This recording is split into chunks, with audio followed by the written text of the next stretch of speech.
the words and I got the flow. See, I don't gotta write, I got the Holy Ghost. Yeah, that's called a ghost writer. Jeremiah 5:14, that's so fire. Isaiah 14, and when I retire, out of captivity, I broke the iron.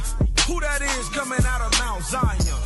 Woolly hair, looking like a lion. 1,000 men marching with no drums on, no trombone, just Behind the number, only 1.6% of U.S. citizens owned slaves in 1860. Now you see this came from Twitter. Now you zoom in on the face of the profile pic, Mark Luchman. You see who they got out here doing their dirty work with American flag next. With an American flag next to it, man. That might be some propaganda BS too. It might not even be a black man, but they want us to believe it is. But they got a black face out there speaking for white America's thoughts. Read the tweet that he put out. 1.6%. Only 1.6% of U.S. citizens owned slaves in 1860, when slavery was at its peak. It says slavery was at its peak. Go ahead. So you can stop basing your hate for the entire white race for the actions of a mere 1.6%. Wow. There you go. That sound like a damn coon that's got a strings in his back by some white manager. Say, hey, we need you to put this out here to change the perception of what is going on, what they think about us white folk. Because this is the thing. He says the height of slavery, 1860. It amazes me how they always try to say the height of slavery was 1860. It supposedly ended, 3 years later? 63, they say, and it was that was the height of, no, the damn height of slavery was 1619. Bring it out. That was the damn height of slavery when that first damn ship docked and they started selling 45, 65, 75 Negroes. All them Edomites ran to the auction blocks and they bought them a slave and put them in the field. That was the height of slavery. That's where all the businesses started. There you go. That's when the insurance companies came to the banks. Right, a lot of them like Chase Bank, Wells Fargo. Wells Fargo. They didn't start in 1860. Nope. That stuff was starting back in the 1600s. That's the height of it. Let's go to the main points in that. Let's see what it's talking about. Where does this small number come from? Small number. Go ahead. The year 1860 was a census year. Officials collected detailed information on slave ownership and distribution in the southern states, and this data, while far from perfect, is likely the most reliable source of information for the state of slavery directly preceding the Civil War. This is why you always got to pay attention to words of Esau. He says that this was a census year, right? So they got a number 1.6, and this was the census. And then they come back and say, while far from perfect. So that means that they don't really know if this is accurate or not. But you know what? This is what we're going to go with to try to change the narrative of the way that the world sees us. I'm going to show you. So give me that in Thessalonians real quick. The fear that failed. Why is it fear falling on these nations, on these people to try to change the thought process of black people towards white America? And if you've noticed too, have y'all noticed this? What have y'all noticed in all the commercials, all the movies, all the TV shows? What have y'all been noticing? Interracial marriage. Interracial marriage. Hell no. White man and with black women, black man with white women, black man with Asian women. It's a white man with a damn, what does Bishop call him? An ambiguous black woman, racially ambiguous. You can't tell if she's Spanish, if she's black, if she's whatever she is, if she's Arab, but it's always a brown woman of color. With a white man. This is the things they trying to do to us. You don't find that suspicious? 2 Thessalonians chapter 2 and read verse 3. 2 Thessalonians chapter 2 and verse 3. Yep.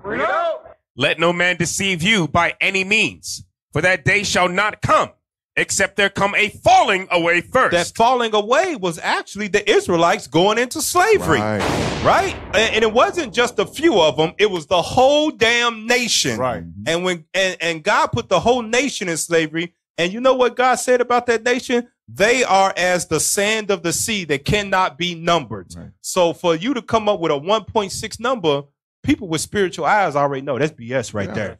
Only a few of y'all owned up? No, man. No, that ain't adding up. Read on. Why are they afraid? Because of what? And that man of sin be revealed. Read on. The son of perdition. The son of perdition. That's what's happening with this, that all of this slave stuff, the narratives trying to be changed, and they're coming out with statistical facts that are far from perfect. It's because that the Israelites are on the earth, and every week the bishops, the deacons, the captains, the officers are hitting the street, and we are exposing the man of sin to the people that they do not want to rise up out of the bottom of the gutter of society.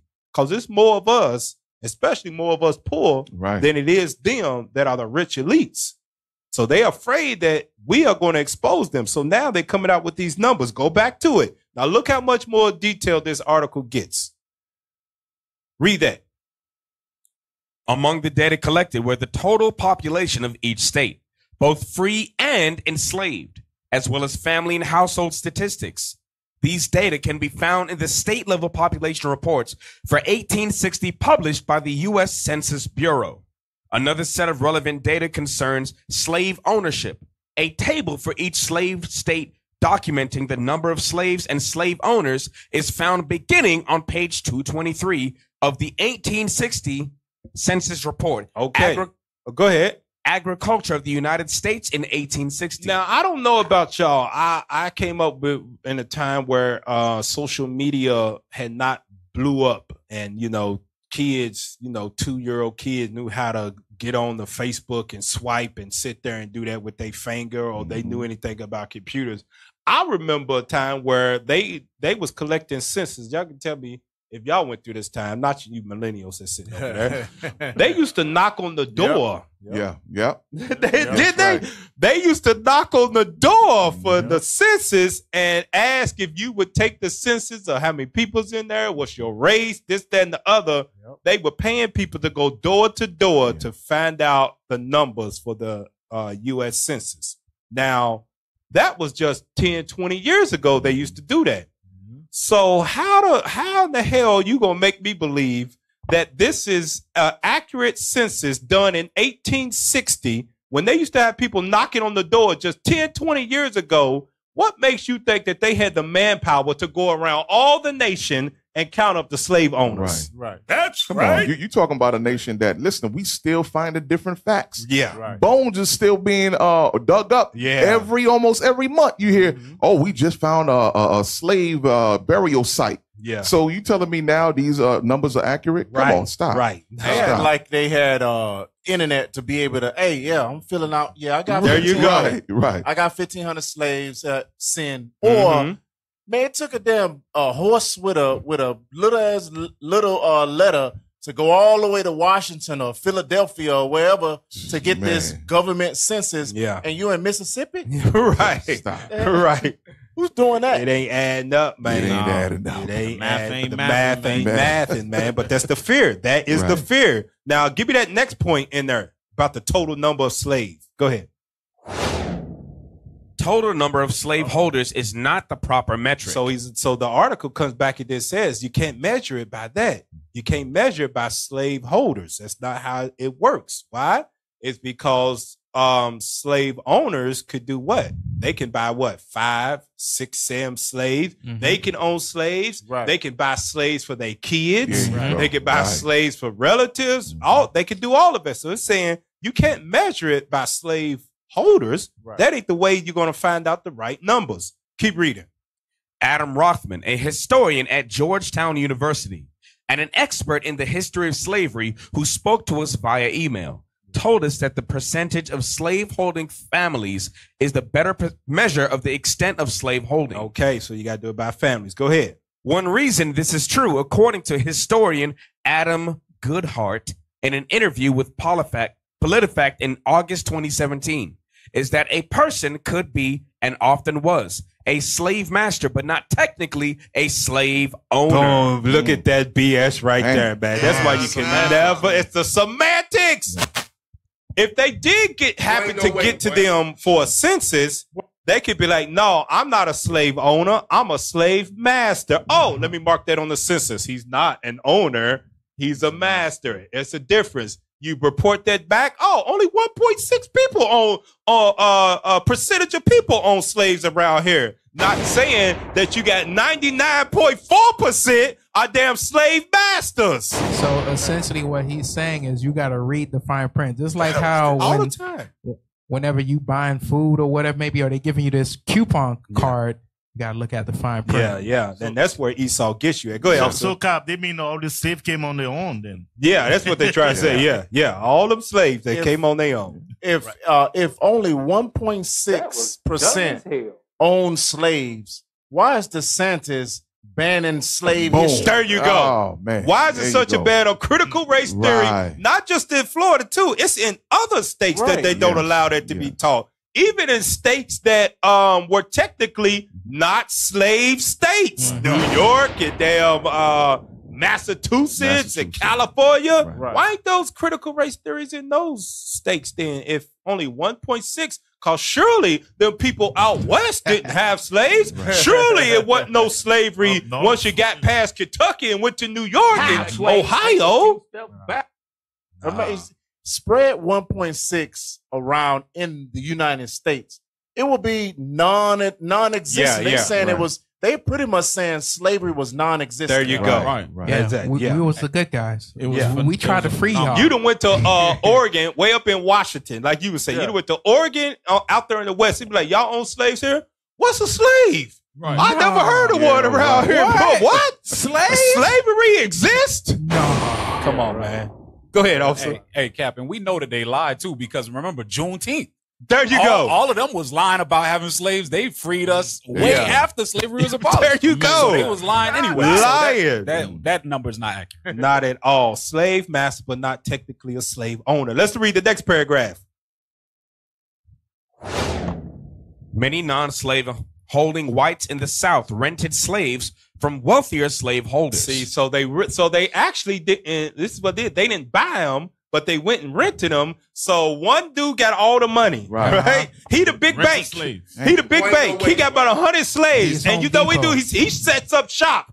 Hey, I got a convenience store of slaves around here that y'all can rent, and everybody can have a slave. So technically, all those folks that didn't own the slaves but rented them, they wouldn't be considered a slave owner. Man, damn devil. If you remember in 12 Years a Slave, y'all remember what he did to Platt? He rented them out. He rented him out to the evil one. Both of them was evil because he bought his ass. But the more evil one, where he was beating them and he beat Patsy on the back and stuff, and he was raping her, he technically rented him, but he wasn't a slave owner. He was a slave master. But he had some slaves though. Some of these words that Esau uses is for cognitive dissonance. Basically, evil is evil, but in his eyes, he's trying to justify his evil. So the way that he justifies his evil is by changing little words around. Good point right there. Read that the rest of that paragraph. Read it from the top again. Many non-slave holding whites in the South rented slaves from wealthier slave holders. So it was very common for a white Southerner to be a slave master, but not technically a slave owner. All right, now you see that? The semantics that's why that's how Esau plays on black folks' stupidity and lack of research and knowledge of their own history. They just change the words around like they're doing in the school system today. What are they saying now? Black folk were never slaves here. They migrated to America. Okay, so what happened when we migrated to America? They fought for civil rights. They skip all the damn 300 years of hard pressure of slavery, chattel slavery, and go straight to Martin Luther King crossed the Selma Bridge, and now you can vote or die. Or if you don't vote, you ain't black. If you don't vote, what Biden say? If you don't vote for me, you ain't black. And then Trump come along and say, you know what black people like me so much? Because I got a mug shot. That's what he said. I got a mug shot. That's why they like me so much, man. Now, check this out. This is why you got to know some history. I know black folk don't like. So he said, technically, if you was a wealthy ones would buy them, and then everybody else would rent them, right? Now look at the next point in this article and look what it says about black folk. Read that. Read it. In 1860, 90%. 90%. Read it again. 90% of America's black population was enslaved. Everybody was a damn slave owner. Wow. Damn. Wait, no, wait. So the truth finally comes out. Every black person that set foot here in America was a slave. Damn. That means a whole lot of white folk had slaves. There we go. Nah, don't try to tell me only 1.6 of the white folk here own 90% of the slaves. Nah. Bullshit. Hey, so there is no such thing as a good white person. Nah, not at all. No, not at all. Give me that, Ciroc. Go ahead, officer. And Cap, they're writing books, Willie Lynch letters. Yeah. There you go. Perfect slavery. There you go. Ciroc 12, verse 10. Sirach chapter 12 and verse 10. Hey, and you know what else this is debunking at the same time? This is for all them little crazy ass Negroes that be on TikTok. Yeah. We wasn't slaves. We was never slaves here. We was here first. All right. Well, the history says 90% of y'all was slaves. That's right. So you black folk with these last names, free man, Johnson. That's come from that slave owner or master. Where you got that name from? Read that Sirach 12 and 10. Sirach chapter 12 and verse 10. Yep. Never trust thine enemy. For like as iron rusteth, so is his wickedness. You gotta never keep that in the back of your mind, even when it's some good coming for them that's perceived as good on your end. Right. Never trust them because they've got a hidden agenda behind that. And some of us that sit here on the stage, we know that they'll give you a pair of baseball tickets. Set you up at work. You can put the camera over there right now. You can switch over there. The one that got his head down. Oh man, got him. Take me out to the ball. They'll give you a pair of tickets to try to befriend you, and then I need you to stay from a little bit of overtime. Sun up to sundown. I need you to work. Sun up till sundown. Remember them tickets I gave you though, right? Forget now. Hey, how was the VIP seat? Get VIP seats? See, that's right. Diddy. God. I hope they don't Diddy you. All right, babe. Go back to that article, babe. I got you. Read it again for 1860. In 1860, 90% of America's black population was enslaved. And blacks made up over 50%. Oh, wait a minute. Say it again. Made up over 50%. Where at? Of the population of states like South Carolina and Mississippi. Everybody had a slave, man. I'm telling you right now, that's more than 1.6% of the white folk that lived in South Carolina and Mississippi. And Cap, because there's always majority rules, right? So you tell me 1.6 has slaves. So that means what the majority was doing, the ones that so-called was against slavery. You telling me they just stood by and let it happen? Yeah. So 90% was they just let it happen? Yeah. Come on. 200, 300? Yeah. Stop. And Cap, that's crazy how you'll sit there, your own oppressor will tell you, hey, listen, let me tell you how bad I did you. Right. Don't listen to yourself. Don't listen to the history. Don't listen to the fact. Don't listen to God. Let me tell you. If I get one, Cap. Yeah, go ahead. Go to Daniel. Watch this. Daniel chapter 9, read verse 11. Don't listen to what your God tell you what happened to you. Let me give you the history. It was only 1.6. Let's see what God said. And you know what come from that 1.6? That's the thought that come behind that. All white people ain't bad. There you go. Right. That's the word. Go ahead, officer. Read that. Daniel chapter 9 and verse 11. Yea, all Israel have transgressed thy law. No, only 1%. 1.6%. All Israel have transgressed thy law. That's that 90% we read. That's all Israel. Go ahead.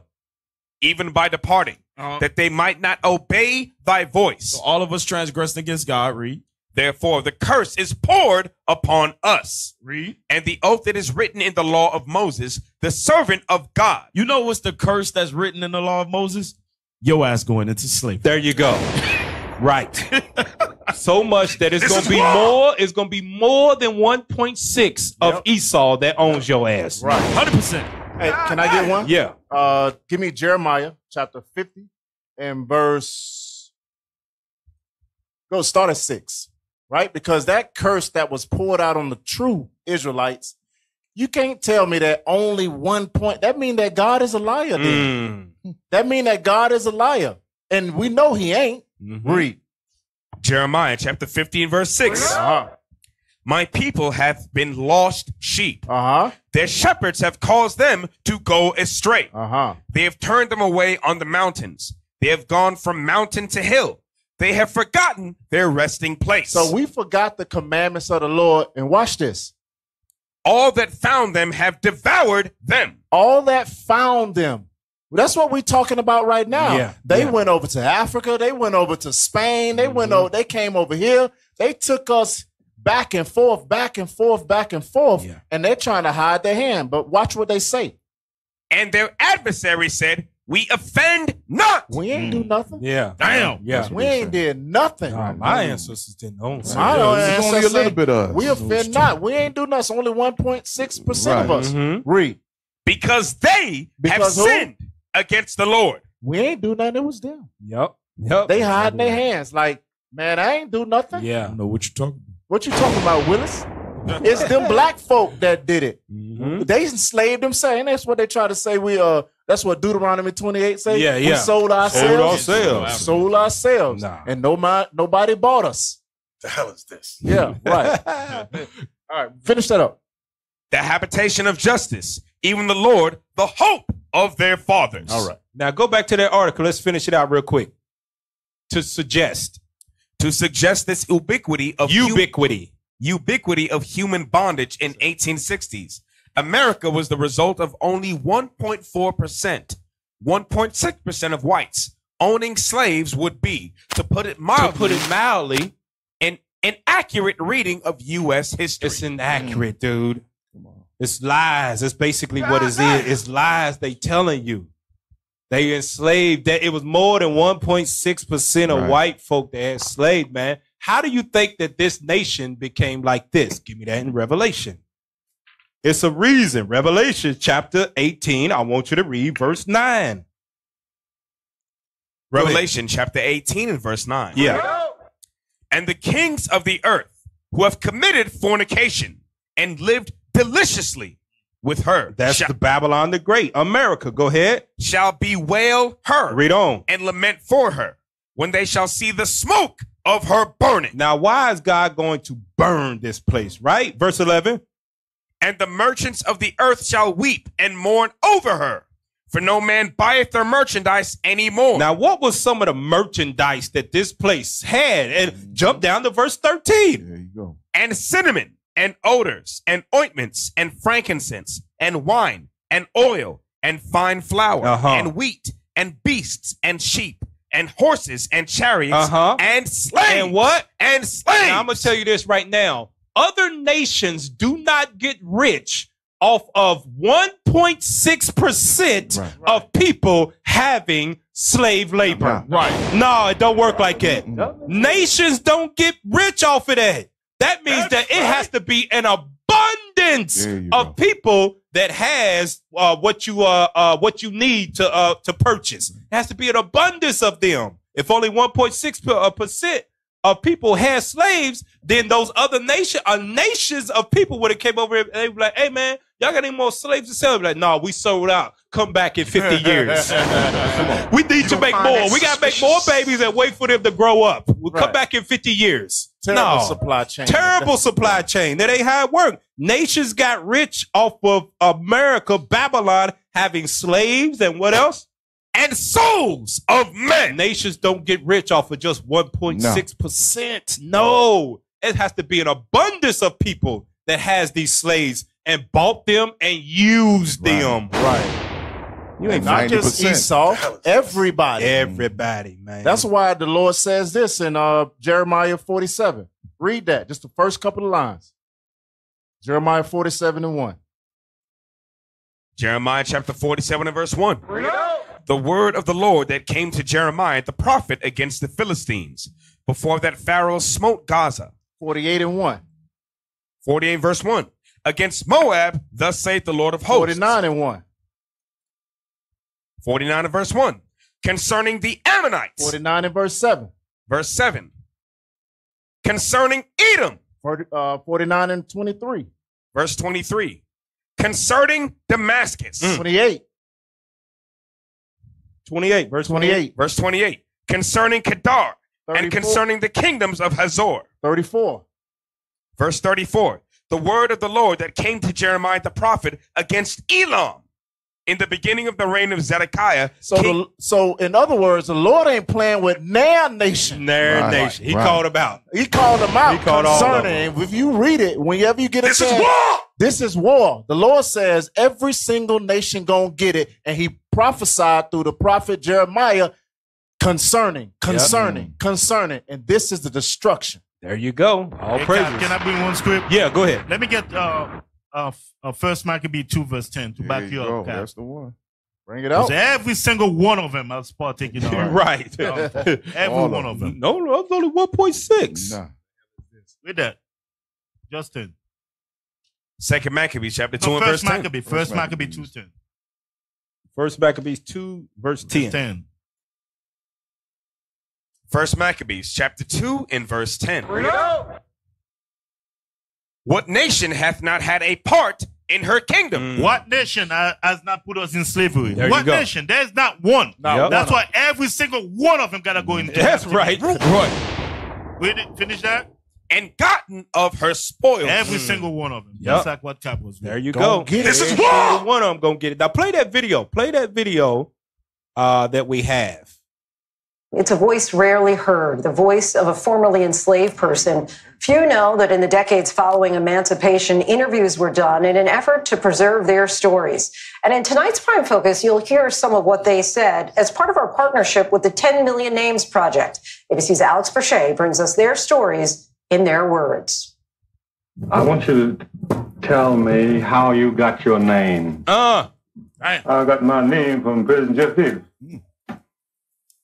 President of the Southern Confederation. Pause it. All y'all with the last name Davis. There you go. You know where you got it from. That's your pappy. That's your pappy. Yeah. It's about time you change that, man.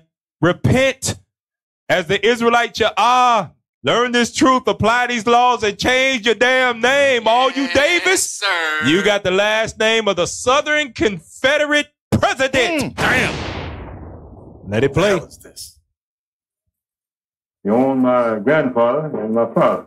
My grandfather was a blacksmith. And my father had learned how to write a little bit in Richmond, Virginia before he brought him down there.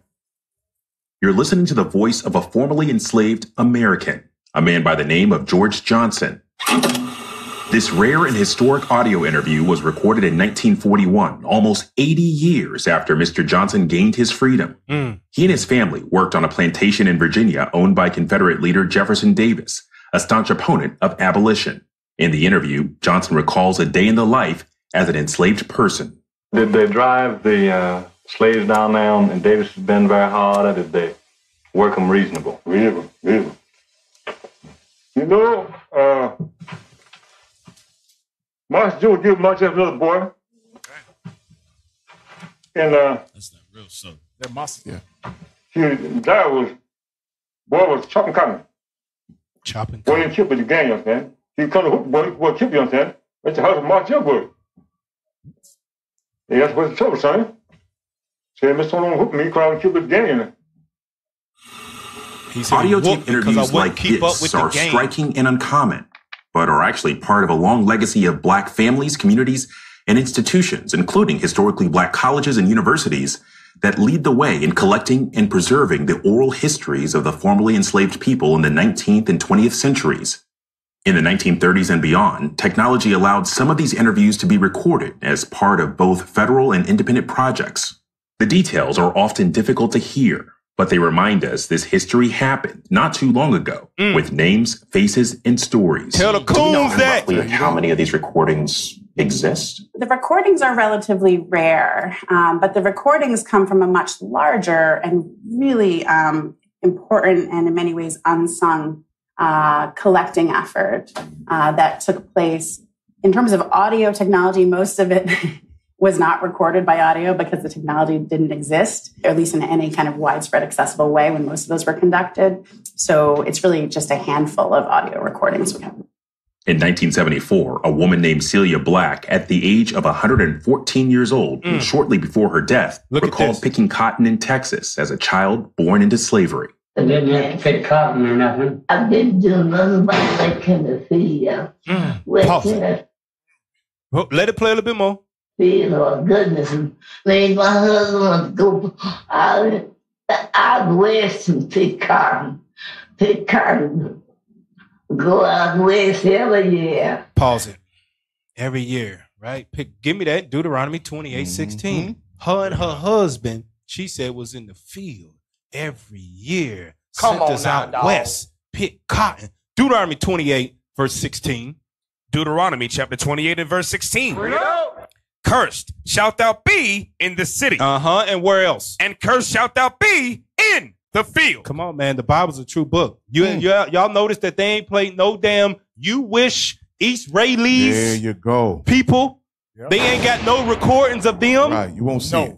Nowhere. Coming up out the field, picking cotton. All they do is tell you, yeah, we was in captivity, but they don't show you nothing. Nah. But you believe them because. Hey, but check this out, Cap. That captivity they are talking about is 1948. Yeah. 1944. It's not past that. It's not the 1600s. Right. It's not talking about none of that stuff. Right. Even during that time, Cap, none of them mentioned about hard labor. None of them talked about going to the cotton field. None of that. You didn't hear nothing. All you hear was gas chambers. That's you it. don't That's find all that they say. suspicious. Not prophecy. And that wasn't slavery. That was war. Yeah. Right. Yeah. That was Germany There you taking go. them Right. as war captains. That's it. Exactly right. Now go back to that. Pull it up. Pull it up. You look down in the bottom left corner of that. For those that may not, you got to drop it. Drop it. It says this right here. This recording of her is kept in the Library of Congress. For those that don't think this stuff's real, it's made up. It's in the Library of Congress in Washington, D.C. Some black folks don't like that. Yeah. Play that. Let it play. We wouldn't miss a year going out there picking We cotton. wouldn't miss a One of the things that year. struck me that you have an interview recorded in 1974. For some Black Americans, I mean, they're one generation removed from slavery. In some ways, we think of slavery as ancient history. We think of it as something that happened a very long time ago to people we couldn't possibly have known. I was 6, 7 years old in 1974. So it's kind of amazing that we were alive at the same time. I was alive at the same time as someone who had been born enslaved. Alex Haley's. Woo! People don't think about it. And look at that. Our parents was what? Born in the damn, some of them had us in the 70s, so they was born earlier than that. Yeah. Right. 50s and the 60s, man, they might have been living right next door to somebody that had been 30 years in slavery. Wait, no, wait. And we'd be like, oh, that was a long time ago. No, it was not, people. It's not. Stop letting that white man tell you that. That's why God said this. Give me that in Deuteronomy chapter 32. And then we're going to go right into why the fear has failed. Deuteronomy 32, I think it's verse 8. Yep. That's one. Deuteronomy chapter 32 and verse 7. Verse 9. No. Verse 9. No, For the 7, Lord's I'm sorry. Verse 7. Go ahead. Read verse 7. Verse 7. Remember the days of old. Do what? Remember the days of old. God said, remember the days of old. We got to stop letting this white man paint the narrative through his social media, because that's one of his frogs that he uses, the mouth that he uses to sway people's mind. Right. No, man, we got the Bible. God says, do what? Verse 7. Remember the days of old. Remember your history. Hell, you ain't that far removed from it. Your damn daddy was living with slaves. Your great grandpa was living with slaves. Hell, he might have been one, depending on how old he is. Remember the days of old. Read on.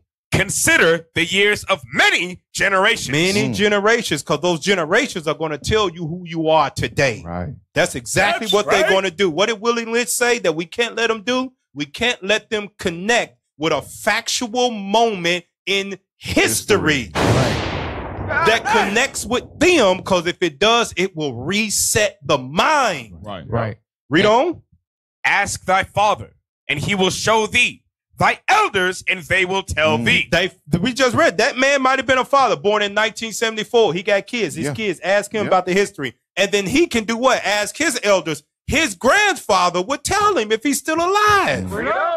They'll tell you, yeah, we was enslaved. We went to pick cotton, this, that. But you know what they do when our ancestors get old? We put them in nursing homes to forget about them. And they drug them up. And drug them up. And then they start telling you stuff that happened to him. You be like, oh, he's just an old crazy man. Don't worry about him. You know what? When I came into this truth, one thing that I wish I would have known is to talk to my granddaddy about things of old. Because he was born in the 20s. He was born, his daddy was, was enslaved. His daddy, his granddaddy was in slavery. I didn't ask my granddaddy that, my grandma that, because I didn't know it. But you brothers and sisters that got grandmothers and grandfathers from back in that time, you should sit with them, write down the things, record down the things. Why? Because it's going to directly connect you with Deuteronomy 28, Deuteronomy 32, all the prophecies, that things that will happen to us. You get it right from the proverbial horse's mouth. Right. Hey, pull up at now. The reason why we said that the fear is fell, F-E-L-L, for those that can't quite understand what I'm saying. There's a fear falling on them because the Israelites are turning the world upside down. With what? With truth. Look what happened with Deacon Malachi on the show that he just went on. Play that video. Barbecue is what you call a freedom fighter. Barbecue is fighting the oligarch, the rich, because of what the rich been doing in Haiti for the past 50, 60 years. That's his mission. His mission is to, this is one thing he said. He said, I don't have a problem with you come here getting rich. However, those rich, they don't build not one hospital, not one school. There you go. Now we can stop it right there. That he was interviewed on is I Never Knew TV podcast. You can go watch it. Make sure you comment, you like it. I Never Knew TV. You can find it there. All right. Now you heard Deacon Malachi say that barbecue in Haiti is a freedom fighter. Right? He's a freedom fighter against the oligarch, right? The rich that is keeping Haiti oppressed, right? So they can take the resources. Look what came out. This is how you know it's his God, and this is the fear that fell on him. Look what God made these Edomites do the day after that video dropped. Well, you got a video before that, though, right? No, you got a video. Play that video. Go to that. Okay, play that. Play that. Pull up the image of the next one. Pull up that image, and then we come back to the other video. Though it's an image. It's an image. It's not. I need the image. I need the image. Hey, Cap. One of the important things that you said is that just trying to actually figure out where we actually come from, because we know if we sit there and let Esau tell us about our history or the white man tell us about our history, they will lie to us up and down. Because remember, they are known historically for just lying. They say that they are the Egyptians. They say that they are whatever different race. They're everybody. So nothing that comes out of their mouth should be believable. We're supposed to get it from our ancestors, who we descend from, the people that we descend from. Right. All right. Pull up an image. Appreciate you, tech team. Four Corner News, where truth speaks. Nope, that's not it. There we go. Right there. All right, pull it up. Thank you. Go ahead, read it, man. YouTuber kidnapped in Haiti, freed by Jimmy Barbecue, and Biden's narrative collapses. Redacted. Read it again one more time. Deacon Malachi, the brother dropped that on I Never Knew TV podcast about Deacon say he's a freedom fighter, right? And the day after they drop a video, what does it say again? YouTuber kidnapped in Haiti, freed by Jimmy Barbecue. And Biden's narrative collapses. It's the lies are being collapsed. There you go. That's why the fear is falling on these nations, is because the Israelites is undoing all the lies that they ever told us.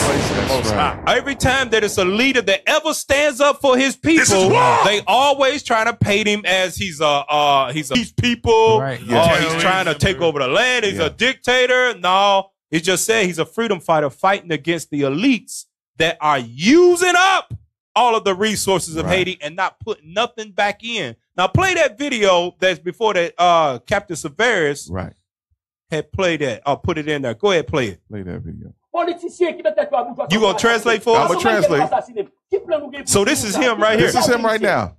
He got a bunch of the kids in front of him. He said, stop right there. He's letting you know, if they come assassinate me, what is the plan for these kids in front of me? What plans that you have that the country have in place to educate these children? Go ahead. Go ahead. He said, if you would go to Canada, would you see their kids in desolation and poverty like this? Damn. Go ahead.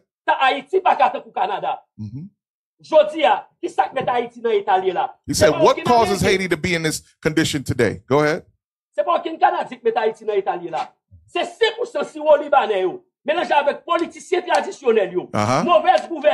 the politicians and all those in the elites that cause Haiti to be in this poor condition right now. This is not a gang member that's speaking right now. No, it's not. That's not a gang member at all. That sounds like a revolutionary. Yes, sir. Right. Go ahead. Fighting for his people. Go ahead.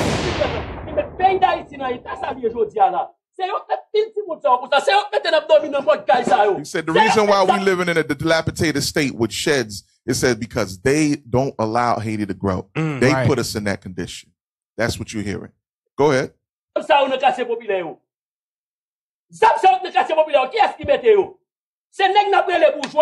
you go. Now he's talking about the guns. He said the guns that we possess. Who you think gave us these guns? Damn. Who you think put those guns? Because Haiti don't manufacture guns. Nope. Y'all. Not at all. Oh, not at all. That's it.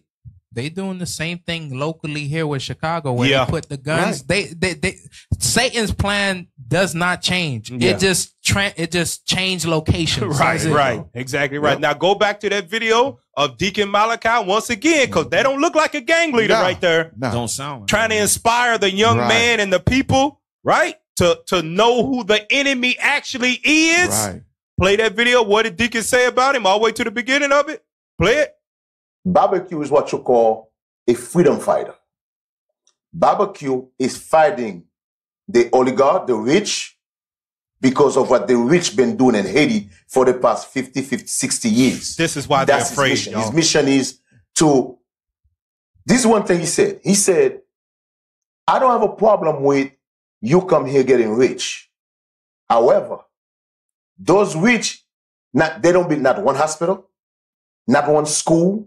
All right, hey, give me that in the book of Job, of where God said he gonna turn it upside down on him. I can't think of it. Find it for me. Where he say he gonna turn it upside down. It come to naught. That's what it says. It come to naught. And while you finding that, now play the video of Esau saying what Deacon Malachi said right after, because Barbecue, a supposed gang leader, but is actually a revolutionary. Look what he did. Go back and play it. Now play the video. He freed the dude that was kidnapped. The what? Go ahead, let it play. About the country of Haiti is off the charts right now. If you pay attention to the Western press, the island country is basically overrun by cannibals. It's being led by a crazy man named Jimmy Cherizier, a.k.a. Barbecue, who eats his enemies, and he arrests journalists and locks them up. See? If you've been watching our show for any length of time, you know that, of course, is all a giant pile of horse shit. And one journalist, probably the best journalist on this story anywhere in the world, is a man by the name of Dan Cohen from Uncaptured Media. And Dan has been a longtime friend of our show. You can cut it. Look at that. The Israelites is out here destroying the narratives before anybody else was out there preaching. The Israelites already told you, he's not a cannibal. He's not a gang member. He's a revolutionary standing up for his people and all the wrongs that these Edomites have done to his people in their land. Give me that. Where's that, Job? What? 8:22. Job 8, verse 22. Read that. Yep, that's it. Job chapter 8 and verse 22. Yep. They that hate thee shall be clothed with shame, and the dwelling place of the wicked shall come to naught. It shall come to naught. That ain't the what I want. I'm talking about the inventions. It says the inventions of him, man. The inventions of it. If you can find it. Psalm 35, maybe. Find that for me, man. Let's see. So anybody got it? Why they looking for it? So you mean to tell me America says that, well, the YouTuber goes missing in Haiti, right? America say barbecue did it. Barbecue then goes and say, watch this, and go get the YouTuber and say, yeah, nah, he good. Yeah. I went and got him from wherever he was Pookie and Ray Ray or whoever. Because he was just he wasn't kidnapping. He was drinking and smoking cigar with the gangs. We had a video on that. The YouTuber actually did a video and said, listen, it wasn't barbecues people. It was actually corrupt police officers who kidnapped them. And then they called them and he immediately chastised them dudes and they released them. Yeah. And one thing too that Esau loves to do, he loves to create a narrative. He's got to paint the enemy or whoever he looks at as the enemy as the bad guy, so that way he could kind of swoop in and be the savior or complete his agenda. Right. The agenda that he's trying to do, he's trying to get rid of barbecue. Just like any other leader that comes that was before him, like Malcolm X, there has to be a narrative done to get public opinion on their side. And after you get public opinion, now I'm justified in what I'm doing. That plan does it never changed. It's like what they're trying to do right now with TikTok. They're trying to stop TikTok. Yeah, because it's putting out too much free information, right? Job chapter 5, verse 12. We found it. Appreciate you, Lingo. Read it. Job chapter 5 and verse 12. Read it out. He disappointeth the devices of the crafty. There you go. That's what the Israelites are doing with truth all over the world. Read on. So that their hands cannot perform their enterprise. Keep destroying us mentally. God is doing away with that. So they cannot keep us down like they want to. He's even raising up leaders, revolutionaries in Haiti, so our people can eventually wake up to see who the man of sin is. God's disappointing them. Read on, verse 13. He taketh the wise in their own craftiness. The wise is all, we're going to put guns in Haiti and we're going to let them kill each other and destroy it and come in and take the land, not knowing, say, God, I'm going to pull my spirit on this guy right here you call barbecue, and he could put all that to cease. He's going to slow all of that down. The Israelites is going to plant a seed within him because we would have, because best believe, we got the interviews out, right? The interviews we out. We put a word in his spirit, and you best believe that when God wants that thing to water that seed, it's going to water, and watch the Lord open that thing up. They might take us out for that. Yeah. So, what they were doing, they were giving the leaders, I mean the elites in Haiti, they were giving all the groups weapon to fight against him. Yep. So what he do, he said, no, all of us gonna have to come together. Man, that's cold-blooded right there. Turn against those evil people. Right. That's Damn. why they all live in the country right now. Man. Yeah. He even said himself This is that go everywhere. What I mean by go everywhere, go into the hotels, go find the politicians, find whoever that's not supposed to be there. Bring them to me. Because he's the man for the justice for the people. He's actually looking out for the people. Yeah. But they trying to do what? Paint him in a bad way, slander him. That's what Esau does with what? Propaganda. Right. But what did the Lord do? He sent the prophets there first to speak to him, to let everybody know, no, that ain't what. Don't listen to Esau. His mouth, his great mouth, he's lying to you. And then boom, right after that, he saved the dude that was kidnapped that they couldn't find themselves. He said, no, the barbecue said, hey, he right here. He's all right. Right. And destroyed Biden's agenda of trying to paint our people as evil. The same way they try to paint us as evil, but we got what? The youth violence. You got the community cleanups. Right. You got the food gives away. You got prison ministries. Right. That's right. You got us standing on the street every week preaching the Bible. That's right. God say, I'm going to destroy the craftiness of the evil. This is war! And the man of sin is going to be revealed. What is nation?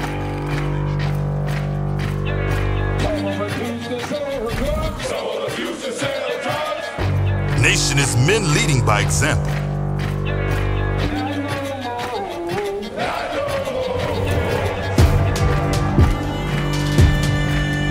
Nation is family.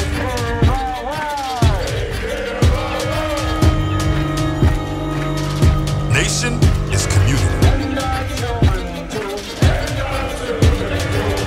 Nation is children with role models.